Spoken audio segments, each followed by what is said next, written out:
All right, it's Sunday night, it's late, but I wanted to do this one test for you all because you're all asking me to do a battery test on these machines from a developer standpoint. So that's what we're doing today. I've got 5 laptops here, MacBook Pros. I'll explain what they are, except one is a MacBook Air. I'll explain which ones these are, and I'll also post the exact specs down in the description below. And what we're doing today is running an Android Studio benchmark in a loop. So we're gonna keep building and building and building this project, and thanks to Sergey Rathivsky for putting this together. If you've seen my Android benchmark tests on this channel, you'll know what this project is. You're pretty familiar with it by now. That's not what this one is about. It's not about a race between these machines. It's just a matter of battery tests. So I'm gonna set a loop and we're gonna check out the starting state. Here is laptop number 1. By the way, I'm gonna move out of the way because these barely fit on my desk. And you probably can't really see all these. And also, I gotta make sure the brightness on these is 100% so that we're all consistent here. Okay, and of course, this is the Intel MacBook Pro 2019, all the way on the left here. 16-inch, 64 gigs of RAM. All right, next up is the MacBook Air M1. And this is a nice little machine right here. So we'll see how it holds up. Next up is the MacBook Pro 16-inch from 2021, and this has an M1 Max chip in it, 32 cores of GPU, 10 cores of CPU. Next up is a 16-inch MacBook Pro with an M1 Pro chip in it, 10-core CPU, 16-core GPU, and finally a 14-inch MacBook Pro M1 Pro, 8-core CPU and 14-core GPU on the right. Now I think my trial expired on the MacBook Pro for TG Pro. I gotta buy that program. TG Pro is a nice little program that tells you the temperature and lets you see the fan speed, and it also lets you control the fans on these machines. But right now on the Intel machine, the fan is spinning at 1700 RPM and I'm not doing anything. That's at 60 degrees Celsius. M1 MacBook Air is at 36 Celsius, so huge difference already without even doing anything. 42 degrees on this machine, 42 on this one. They are the same size, so they should be the same temperature. And I can't get TG Pro started on that one. By the way, if you are interested in TG Pro, there's a link down below. Use my link and support this channel. You don't pay anything extra, but I get a little affiliate commission on that. All right, how are we gonna run this test? I'm gonna do a little loop. So it's gonna be a for loop. Let's start with 30 iterations first. That should take about 30 minutes on one of the higher end machines here, because I've done this before on these machines, but I haven't done it on all the machines. So I'm guessing the slowest machine, just a guess here, just a guess. The slowest machine is gonna be the Intel machine, and it's probably also gonna be the first one to die. I'm not saying I know what's gonna happen, but come on, I know what's gonna happen. The Intel machine is gonna go first. Now the question is the M1 MacBook Air going to outlast these powerhouses here? Because, well, it's still a powerful machine, but it doesn't have any moving parts in it, no fans. Maybe there's moving parts, I don't know, but it doesn't have fans, so it's not gonna take up that much power and draw that much power, but we'll see. So basically the command we're running is this Gradle build. We're doing a clean first, and then assemble debug is the command that's going to build the entire project from scratch. And so I don't have to type this over and over again, luckily. Okay, and let's paste it over here. That one worked. Okay, so I have the loop set up on all these machines now. The only thing left to do is actually run it. Oh, let's take a look at the starting power on all these. So on the MacBook Pro, folks, we're down to 95%. Just from sitting here, I had it charged to 100% when I started this video 8 minutes ago. I started recording this video 8 minutes ago. It's down to 94%. What is going on? Like literally, it's going down before our eyes. It's pretty crazy. Okay, so that one is at 94% now. This one is at 100, 100, 100, and 100. Let's go. I'm gonna kick all these off, and they're off. There is a little bit of a difference here between the Apple Silicon machines, which are these 4, and the Intel machine. The Apple Silicon machines are building using ARM versions of the SDK, and the ARM version of Android Studio, and the ARM version of Java, which is the Azul version. So that one is built for ARM specifically. And the Intel one is using all Intel varieties of these things. So that is a little bit of a difference that might affect this test. Just wanted you to know that, because not everything is equal, but that's not the point, right? We know that machine is probably gonna die first. It's really between these four that we're really racing. And I wish you were here. I'm sitting in the middle of all this, and all the noise is coming from that side of the room right now. Everything seems to be running. I'm gonna come back and check on this in a little bit. Okay, let's see how we're doing over here. I'm back. It's been, how long has it been? Ooh, things are getting warm in here. Well, it's been about half an hour, maybe a little bit longer. Let's check out what's going on here. Ooh, the Intel machine is at 5,300 RPM. It's at 84 degrees. The MacBook Air M1 is at 75 degrees. Fans are at 7,000 RPM. I'm just kidding, there's no fans on there. 1,500 RPM on this one and 1,500 on this one. 62 and 62. These two machines, even though one is a Max and one is a Pro, they're both 16-inch and they're on par with each other, pretty much. I wonder how the battery is gonna be, because one is a Max and the other one is a Pro. The Max is probably gonna be using more memory, more batteries, I should say, but we'll find out.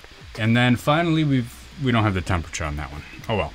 Okay, let's take a look at where we are with the battery power. All right, so the Intel machine is down to 37%. Whew, you know what, I'll leave that on. And I don't know why it's saying Spotlight app. I've turned Spotlight off on all of these machines, by the way, so there's nothing going on in the background. Let's take a look at MacBook Air M1. It's at 81%. So it's doing quite a number on this. In a half an hour, down to 81%. This is quite an operation. 87% on the M1 Max. 86% on the M1 Pro. So the M1 Pro is slightly ahead in battery usage. I'm a little surprised in that one. And finally, let's take a look at this M1 Pro, which is the 14-inch, and that one's down to 86% as well. This is kind of expected, right? The Intel machine, 35%, 81, 86, 85, and 86. Now, what I keep seeing in all these tests again and again and again is that the M1 MacBook Air, which is a machine that costs a mere $1,200, not a mere $1,200, that's still a good chunk of change, considering you can go and buy a machine for $500 or even less. $1,200 is still a significant amount, but for what you get with it, it's an incredible little beast of a machine, and it's an impressive machine. The M1 Air is the one that I would probably recommend to most developers, especially students that are starting out. And I'll probably do a separate video on which machine I recommend for which task of developers. There's lots of different developers out there doing different things, and you probably could use different kinds of machines. So compared to the Max and the Pro, the M1, the regular M1, is doing quite well, I should say. All right, I'll be back in about 10 minutes to check on what's going on here. All right, it hasn't been 10 minutes yet, but I have a news update. The machine, that's the M1 Pro, the 16-inch, actually just finished with the 30 iterations of this test. So that's pretty interesting. It actually finished before the M1 Max and before the other M1 Pro, but that one has 8 cores, so it's kind of understandable. Unexpected result, but I'm guessing that the M1 Max is pretty close to the end now. Now I'm gonna restart this loop over here, and we'll keep going to see how it progresses there. And I'll restart the loop on all these machines when they're done. By the way, this MacBook Pro just finished, the M1 Pro right here. So I'm gonna restart that one also. The M1 Max, lagging behind both of the M1 Pros. Even though that M1 Pro, the one on the end, has only 8 cores, and this one has 10 cores. Okay, now it just finished. So I'd say they were probably about a minute apart from the first one to the last one. And now we're just waiting for the M1 MacBook Air to finish and the Intel machine to finish. And I don't know if the Intel machine is going to finish the 30 loop before it dies. Just a quick review of where we are. We're about 55 minutes into the test, I'd say. The Intel machine is at 22%, M1 Air 75, M1 Max 83, M1 Pro 16-inch, 10 cores 82, and the other M1 Pro 8 cores is at 82 as well. I'll keep you updated. Oh, and of course the M1 Air just finished, so kicking it off one more time. So all the Apple Silicon machines have now finished the 30 iterations loop, waiting for the Intel machine to finish that one. All right, it's taking a while. Being that developers don't always watch grass grow, code build. Sometimes they actually watch maybe YouTube videos. Let's find one and watch it. I'm gonna pop open Chrome here. Let's see, who needs more views? Linus.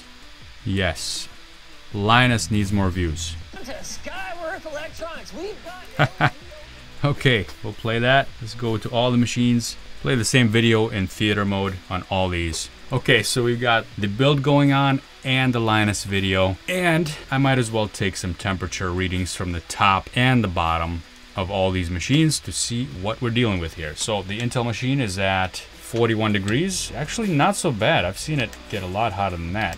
And hitting 42 in some points. The MacBook Air is at 44 degrees. Warmer than the Intel. That MacBook Air is suffering, I gotta tell you, but it's actually keeping up pretty well with the battery life. The M1 Max is at 36. This one's at 35. The M1 Pro 16. And the M1 Pro 14 is at 36 degrees. Now let's go backwards and get the readings underneath. 36 for the M1 Pro 14. 36 for the M1 Pro 16. 36 for the M1 Pro Max. I feel like I'm repeating myself. And this thing is not broken, is it? Okay, good. 29. This one is at 45, the MacBook Air M1. So the hottest one so far. And let's check the Intel machine. That one's at 42. I think this is the first time that I've seen the MacBook Air get hotter than the Intel machine. Oh, I got the low battery warning on the Intel machine. Okay, I think we're about to lose it. Let's go back to the build here and let's see what's happening over there. It's still doing the initial 30 iterations, folks. I don't think we're gonna finish before the machine dies. I really don't think so. It says the Mac will sleep soon unless plugged into a power outlet. Well, that's kind of nice. It doesn't just die, it sleeps. Okay, I'm gonna switch off the video. The video is gonna play in the background, but I'll foreground the Android Studio so we can take a look at that and keep watching that. Once the Intel machine dies, I think I'm just gonna call that the end of the test and we'll take a look at the rest of these machines, where they're at. 1%, it's still building. 1%, come on. That last 1% is lasting a long time. Oh, it just finished the build and I thought maybe that was the last one, but no, it restarted another build, so that means we're not done with our 30 iterations yet. Could it be the Intel machine keeps 50% of its charge in the last 1% indicator? I don't know what I'm saying right now, but it's been on 1% left for like 5 minutes. Oh, folks, it just finished the 30 iterations. I was wrong. The 30 iterations of the build finished before the battery died, even though the battery's at 1%. I'm gonna restart it. I'm gonna restart that build. I'm trying to interact with the Intel machine and it's become quite unusable. Everything is laggy and it's just, the buttons are barely working. It happened. We lost the Intel machine, folks. It just shut down. Let's review these real quick. We're at 62% on the M1 MacBook Air, 74% on the M1 Max MacBook Pro, 73% over here on the 16-inch M1 Pro, and 70% on the 14-inch M1 Pro, which is a smaller machine, so smaller battery. That explains a lot. Now, what I don't understand is why the M1 Max has more battery left than the M1 Pro, even though these two are both 16-inch machines, same battery size. The Max supposedly should be using up more energy than the Pro. So I don't know, maybe a lot more tests like this need to be done in order to get an average. But this is my test and that's it for today. So hopefully this was educational, entertaining, informative, whatever it is. And if it was, I'd appreciate a thumbs up. An Intel machine died, so please have some respect and do subscribe to the channel. And if you want to see more videos like this, hit that notification bell so you don't miss any. Thanks a lot, and I'll see you next time.